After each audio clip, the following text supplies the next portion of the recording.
হরে কৃষ্ণ, কি সুন্দর টাটকা টাটকা ফল, কি ভালো লাগে দেখতে বলো। তো এইগুলো কেন নিচ্ছি জানো? আমি কিন্তু 5টা ফল খুঁজেছিলাম, যাই হোক 5টা ফল মিল করতে গিয়ে আমাকে একটা শাক আলু আর একটা শসাও নিতে হলো।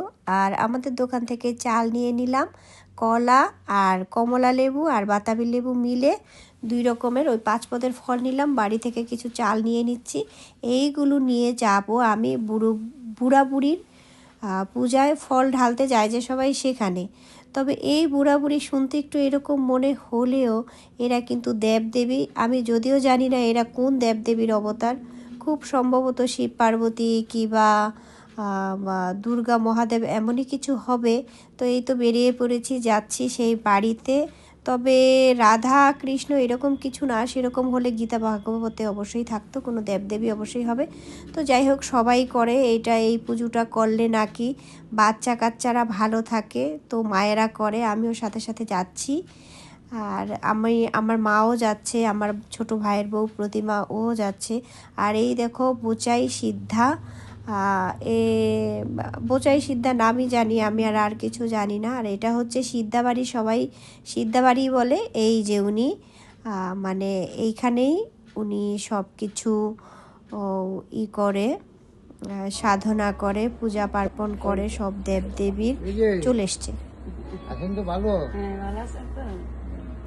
বিকালে এসে সাজাবো, গান টান করবে, ভক্তিমূলক গান। এই 7টা 7:30 কালকে তো প্রসাদ, হ্যাঁ চলো ঘরে চলো। তো ওনার যেখানে পূজার ছোট করে মন্দিরের মতো আছে ঘরে, সেখানে আমি ঢুকে গেলাম। আর এই দেখো এখানে সব দেবদেবী আছে, খুব সম্ভবত এই ঠাকুরগুলো উনি নিজেই বানিয়েছেন। তবে উনি অনেক বড় সিদ্ধি বাবা, সবাই বলে ওনাকে, সাধু বলে সবাই। তো যা যা নিয়েছিলাম সব আমি রেখে নিচ্ছি, 5 রকম ফল, প্রণামী, মোমবাতি, ধূপকাঠি, তারপরে 1.25 কেজি চাল, তো সেটা আমি বাড়িতে রেখে আসলাম ওখানে। আর প্রণাম করলাম। সবাই যেমন বলে এটা নাকি বাচ্চাদের জন্য করা হয়, তো আমি খুঁজেছিলাম, কোনো গীতা ভাগবতে এখনও পড়িনি। আর আমি ইউটিউবেও খুঁজলাম, দেখলাম যে বুড়া বুড়ি আসে সম্বন্ধে কেউ কিছু বলেছে কিনা, তো আমি অনেক খুঁজেও পেলাম না, তাই আমি কিছু বলতেও পারলাম না। এই দেখো এই ঠাকুরগুলোর নাম আমি যদিও জানি না, সিদ্ধি বাবাকে একদিন গিয়ে অবশ্যই জেনে আসবো। তবে আজকে উনি পুজোতে বিজি ছিল, ওনার বাড়িতেই এত বড় পুজো, আর কালকে হবে বৈষ্ণব সেবা। আজকে যে আমরা চালগুলো দিতে যাচ্ছি সেগুলোর উপরেই উনি কালকে রান্না করবেন এবং সবাই প্রসাদ পেতে যাবেন।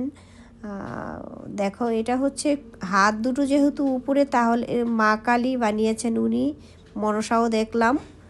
আর এ তো আমাদের হর হর মহাদেব ত্রিশূল, এটা হচ্ছে ওনার ছোট করে একটুখানি মন্দিরের মতো। আর 2 হাত উঁচু করে আছে, কোন দিন জানি না।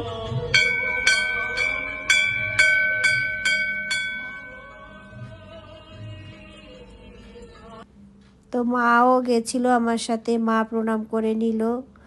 মা এর আগে কখনো এইভাবে ওনার বাড়িতে আর কখনো আসেনি, তো আমি আজকে ফোন করে মাকে বললাম, কারণ আমরা তো মায়ের সন্তান, তো আমি যদি আমার সন্তানের জন্য করি, মা আমাদের জন্য একটু করুক।